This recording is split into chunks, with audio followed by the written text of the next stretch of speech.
No livro Os Intelectuais, o historiador britânico Paul Johnson faz uma crítica contundente à influência do pensamento de Karl Marx na história do século XX. Johnson argumenta que o marxismo é um conjunto de ideias falsas e perigosas que levaram a regimes totalitários e à morte de milhões de pessoas. Johnson começa sua crítica apontando as falhas teóricas do marxismo.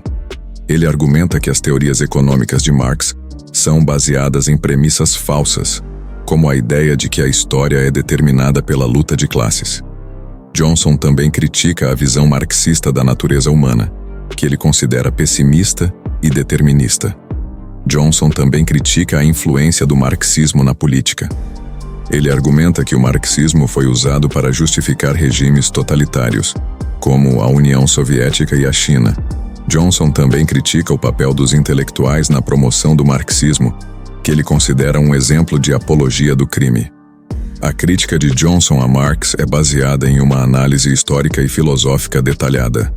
Johnson mostra que o marxismo é um conjunto de ideias que tem sido usado para justificar a violência e a opressão. Sua crítica é importante para entender o impacto do marxismo na história do século XX.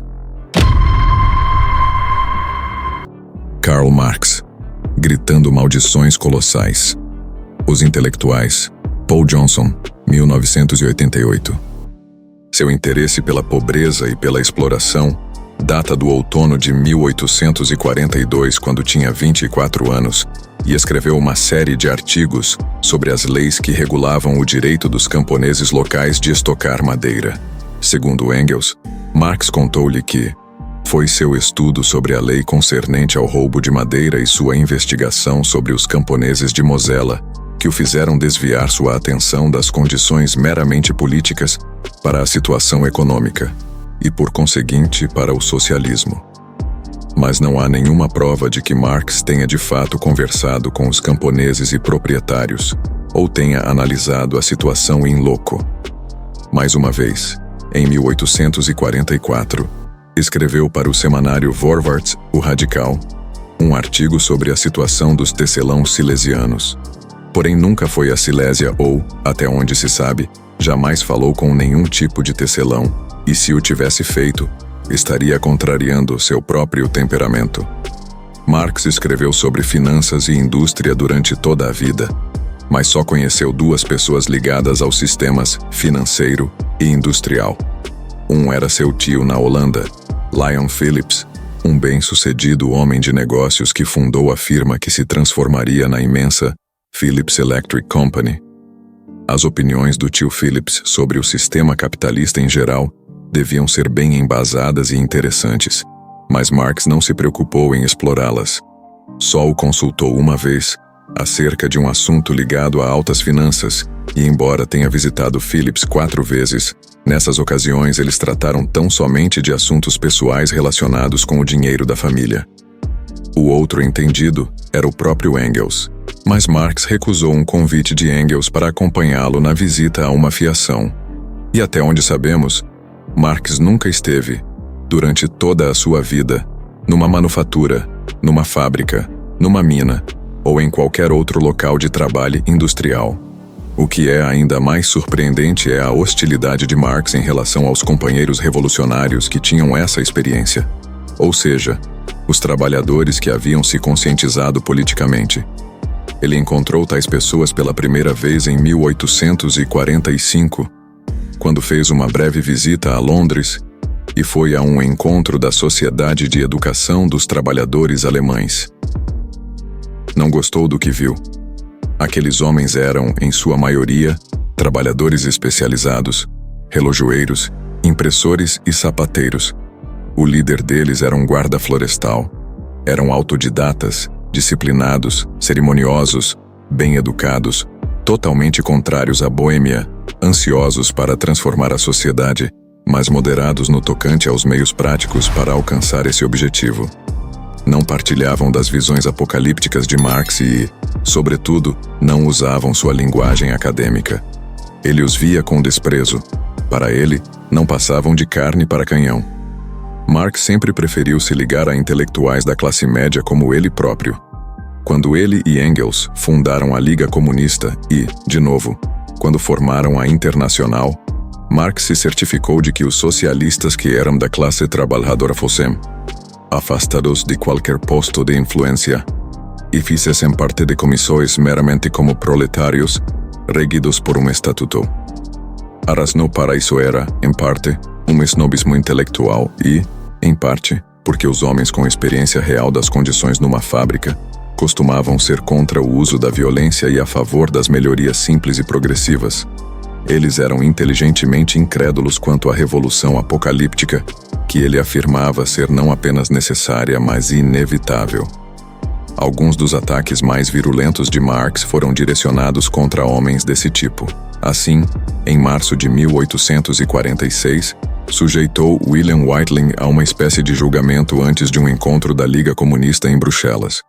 Weitling era o filho pobre e ilegítimo de uma lavadeira que nunca soube o nome do pai dele, e era um aprendiz de alfaiate que apenas por meio de trabalho árduo e de autodidatismo conquistou um grande número de adeptos entre os trabalhadores alemães. O objetivo do julgamento foi o de insistir na correção da doutrina e fazer calar qualquer trabalhador presunçoso que não tivesse a formação filosófica que Marx achava essencial. O ataque de Marx contra Weitling foi extraordinariamente agressivo.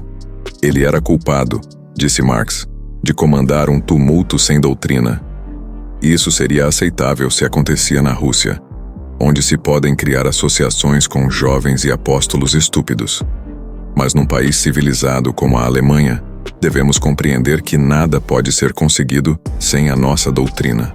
Ou ainda, se se tenta influenciar os trabalhadores, principalmente os trabalhadores alemães, sem o corpo de uma doutrina e ideias científicas claras, então você estará jogando um jogo propagandístico vazio e inescrupuloso, servindo inevitavelmente para estimular, por um lado, um discípulo inspirado, e por outro, asnos vociferantes prestando atenção a ele.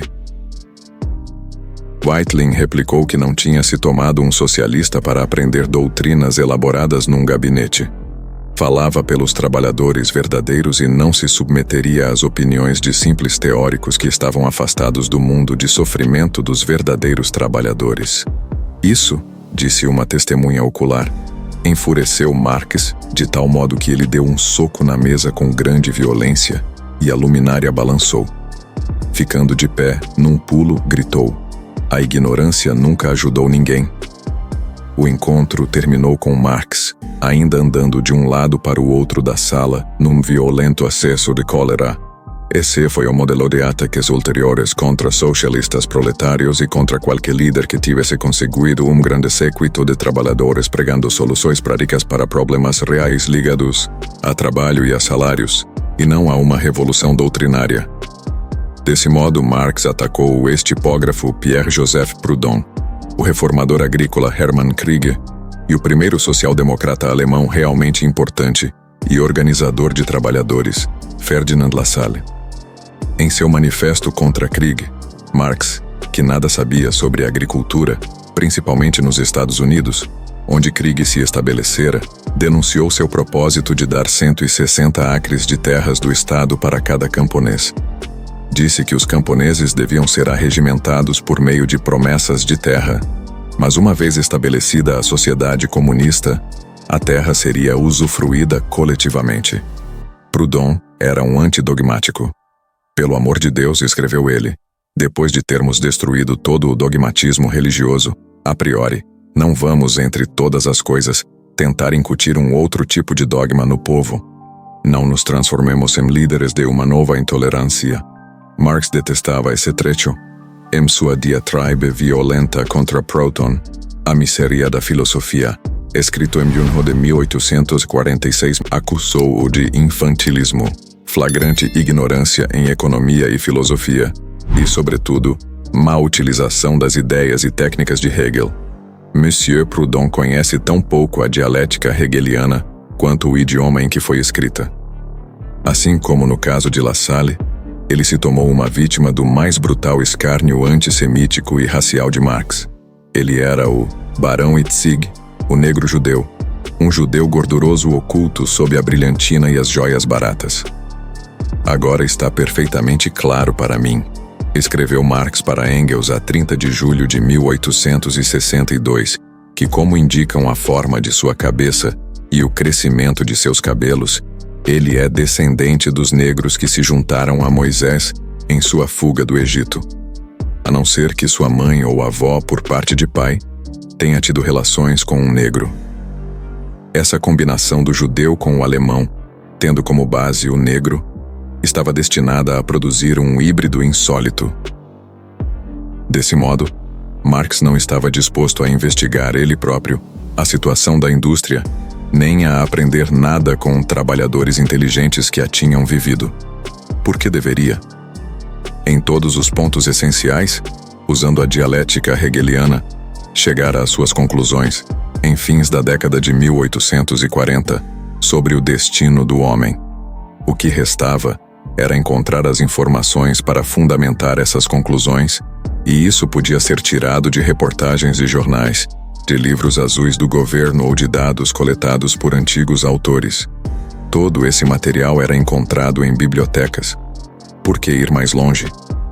O problema, do modo como aparecia para Marx, era encontrar o tipo certo de informação, as informações adequadas. Seu método foi bem resumido pelo filósofo Karl Jaspers. O estilo dos escritos de Marx não é o do investigador. Ele não cita exemplos ou expõe fatos que se opõem à sua teoria, mas apenas aqueles que provam ou confirmam aquilo que ele considera como a verdade última.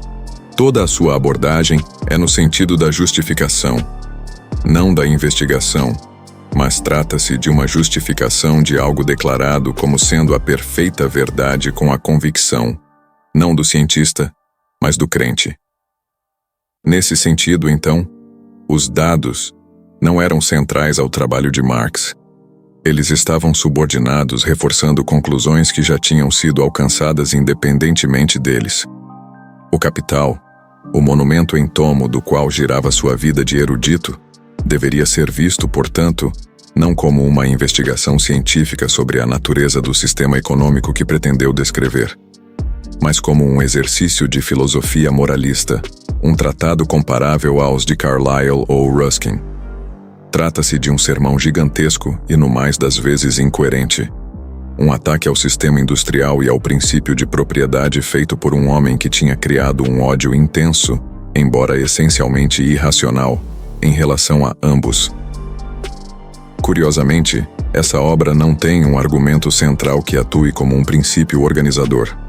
Marx, originariamente, em 1857, planejou que a obra consistiria de 7 volumes: o Capital, a Terra, o Salário, o Trabalho, o Estado, o Comércio e um último volume sobre o mercado e as crises internacionais. Porém, a autodisciplina metódica precisaria levar a cabo tal plano que provara estar além de suas capacidades. O único volume que ele chegou a escrever, o qual, paradoxalmente, se encontra dividido em 2 volumes, não possui de fato nenhuma forma coerente. Trata-se de uma série de exposições isoladas arrumadas numa ordem arbitrária. O filósofo marxista francês Louis Althusser achou a estrutura da obra tão confusa que dizia ser imperativo que os leitores ignorassem a primeira parte e começassem da segunda, ou seja, do 4º capítulo. Mas outros exegetas marxistas repudiaram veementemente essa interpretação. De fato, a abordagem de Althusser não ajuda muito. A sinopse que o próprio Engels fez do primeiro volume de O Capital serve para sublinhar a fragilidade ou mesmo a ausência de uma estrutura. Depois da morte de Marx, Engels escreveu o segundo volume a partir de 1.500 páginas duplas com anotações de Marx, sendo que reescreveu 1/4 do texto. O resultado são 600 páginas enfadonhas e confusas sobre a circulação do capital e principalmente sobre as teorias econômicas da década de 1860. O terceiro volume, no qual Engels trabalhou de 1885 a 1893, consiste num exame de todos os aspectos do capital que ainda não tinham sido abordados, mas não passa de uma série de anotações, incluindo 1000 páginas sobre a usura, a maior parte delas sendo lembretes de Marx. Quase todo esse material data do começo da década de 1860, tendo sido acumulado ao mesmo tempo que Marx trabalhava no primeiro volume. Na verdade, não houve nada que tivesse impedido Marx de terminar, ele próprio, o livro, a não ser falta de força de vontade e a consciência de que ele simplesmente não tinha coerência. O segundo e o terceiro volumes não nos interessam, pois é bastante, ou mesmo completamente, improvável que Marx os tivesse escrito no formato em que se encontram, visto que ele tinha praticamente parado de trabalhar neles durante uma década ou mais. Do primeiro volume, que foi escrito por ele, apenas nos interessam 2 capítulos, o 8, O Dia de Trabalho, e o 24, até o fim do segundo volume, Acumulação Primária, que inclui a famosa seção 7, a tendência histórica de acumulação capitalista. Não é, em nenhum sentido, uma análise científica, mas tão somente uma profecia.